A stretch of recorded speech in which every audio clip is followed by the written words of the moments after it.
Hi everyone, this is Jim. Welcome to this postmortem of my Blitz game number 577. I had the white pieces and kicked off with d4.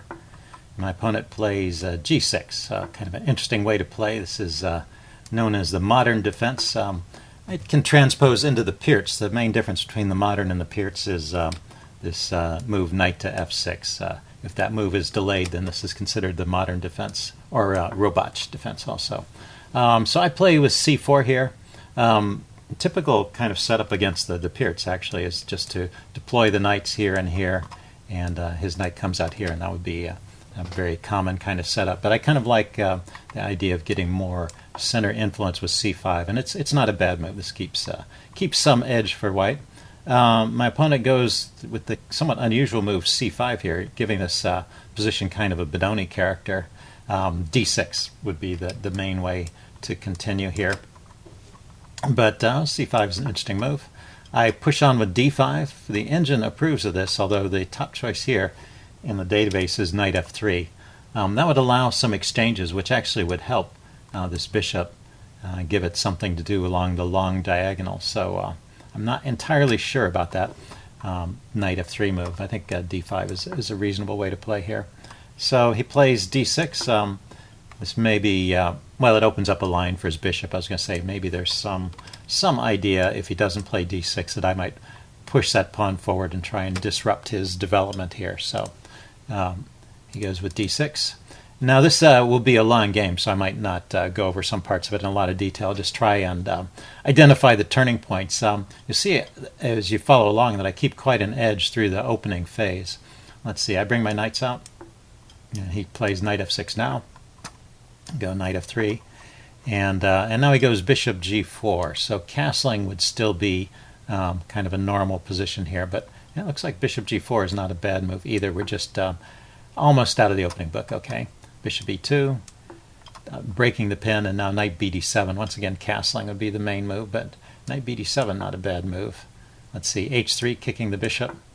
I keep wondering when we're going to get out of it entirely. And then he takes. And taking is the only choice here. You notice that he's placed his bishop out here. He's blocked the retreat with the knight, and I'm guarding all of these squares. And of course, the bishop drops back, then it loses to the pawn push g4 that traps the bishop. So bishop takes f3 is forced, and now I get the bishop pair, and I have a little more space. But it is a kind of a closed position here, so there's not any immediate kind of breakthrough just because I have these small advantages. So the game continues, and black gets some counterplay with knight e5, hitting my bishop. The bishop drops back. Queen a5 comes out to an active post, pinning the knight, maybe trying to get some pressure on the e-pawn. And I should just castle here, but queen c2 is good. Okay. Queen b4. I'm looking for that moment where cancel that. He played queen b4, of course. I'm looking for that moment where I give up the advantage, because you'll see my advantage has been slowly growing through these maneuvers here. And I kick the queen back and play bishop d2, challenging the queen there, and it runs all the way back. So you would think with all these tempos that I've gained, I should have a pretty overwhelming position. But, well, it's +1. I mean, that's a strong advantage, probably winning with the right play.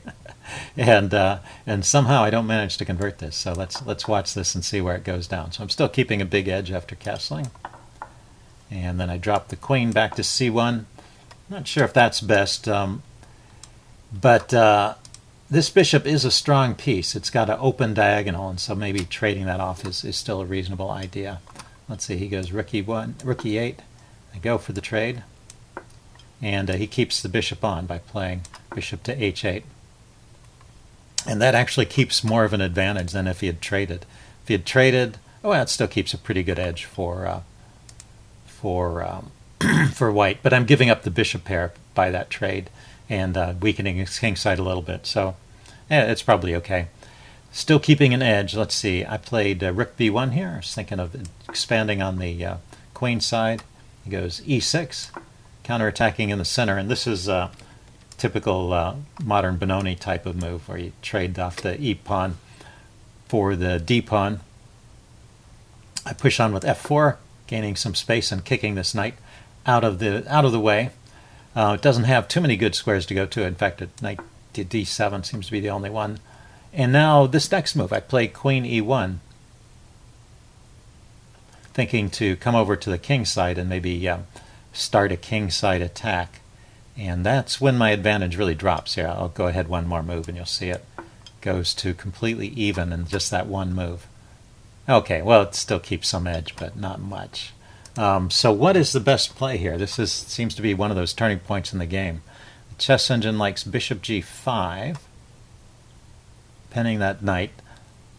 That makes sense, and maybe threatening e5 or taking on e6. Okay, so I understand bishop g5. That looks like a good move in retrospect. Let's take a look at this other one, d takes e6. So if I take here, if he takes back with a pawn, that weakens his king side. Can I take advantage of that in some way? And now bishop to g5. Queen to b8, defending his d pawn, and queen to d2. So I guess I'm going to pile up on this weakness here.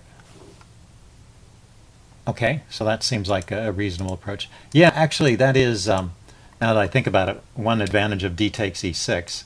If he takes back with the pawn, well, either way he takes back. This pawn on d6 is going to be a backwards pawn and a weakness that I can attack. So that's maybe the idea. Let's look at the other line, though. After d takes e6, he can also take with the rook. And then bishop to f3, defending my e-pawn, which is under attack. Knight to h5, going after the f-pawn here, and e5, trying to break through in the center. Also, potentially shutting out his bishop. Can he take? I would think he could just take there. Pawn takes. I mean, the engine doesn't like that move. Pawn takes, and then f5. Ah, well, that's the clever tactical point. f5 hits this pawn, hits the rook, and he can't take it because the bishop is on the knight. So that f5 move is strong. So e5 and then f5 in this position is an interesting plan. And e5, if he ignores it, he plays the knight forward to g3, hitting my rook. Rook to d1. Again, I get this some pressure on the d-pawn. Now he can take. And bishop takes b7. Okay, and grab a pawn over here. A typical kind of computer move. And some advantage for white. This line is not as convincing to me. Somehow. Anyway, so I played queen e1 instead of going for these central ideas, or bishop g5. And after that, it seems to be about an even game. I mean, the evaluation will shift back and forth. Let's just go forward some moves. I think these are all pretty reasonable. Cancel that.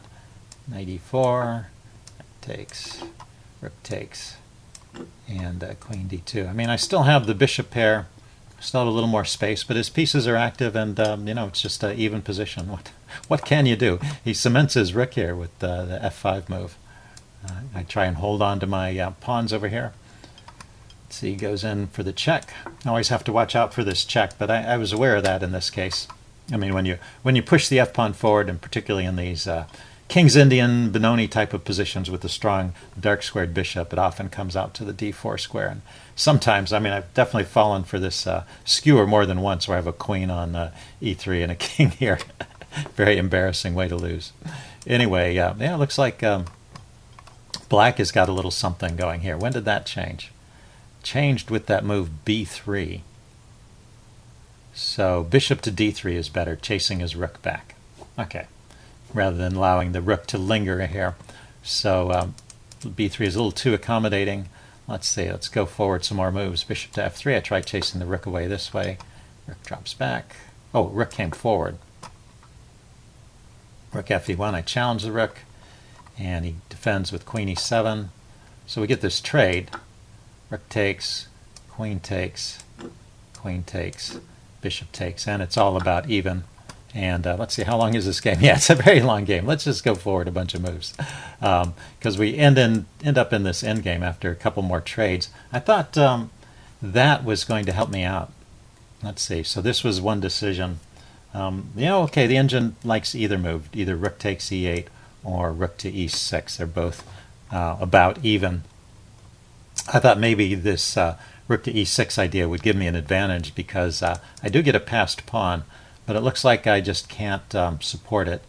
And you can see how we're heading for a opposite colored bishop situation because I still have the bishop pair, but I'm going to trade this bishop off for the knight and we'll be left with opposite colored bishops.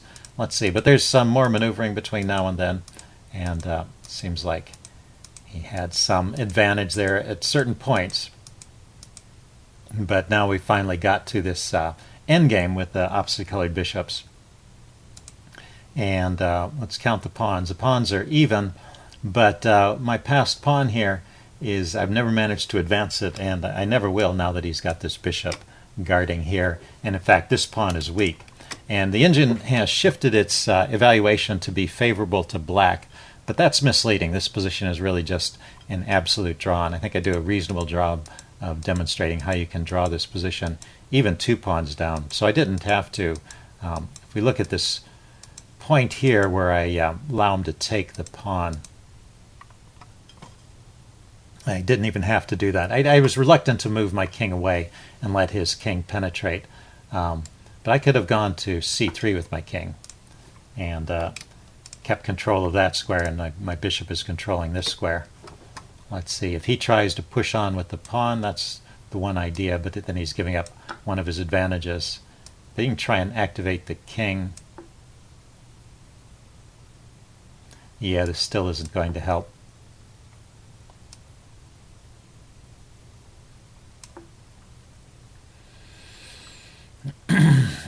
As long as I can keep his king from penetrating and attacking these pawns, then it's okay. And he can't, if his king is down here trying to penetrate, then it can't also be attacking this pawn. So that means I can sit here with my king protecting. I can bring my king to this square, actually, where he can't harass it with the bishop. My bishop can protect this pawn. And as long as his king is down here, then this bishop is free to move. It doesn't need to protect the pawn. And if his king comes back here to attack the pawn, then my king is free to move because I don't need to keep his king out of this area. So that's the simple drawing idea. But in this case, I just gave up the pawn. And so now I just wanted to get a better position for my king. It is key to keep his king out, and it's also key to prevent these pawns from advancing. But the bishop on this diagonal stops both of the extra pawns. And so there's just a whole bunch of shuffling in this game. But a good example of a drawing setup with the opposite colored bishops. So let's just go forward to the end of the game. It's just a question of how much patience your opponent has. But eventually he repeated the position here. I guess he was going to continue to play on, but we repeated 3 times, and I was able to claim a draw at this point. So an interesting game. I thought not a whole lot happened, but a good example of the drawing technique with the opposite colored bishops, and a little bit about how to play that middle game better. I needed to open up the center and play bishop g5 at that key point to keep an advantage. Okay, hope you guys enjoyed this. Leave any comments you have in the section below, and I will see you again soon.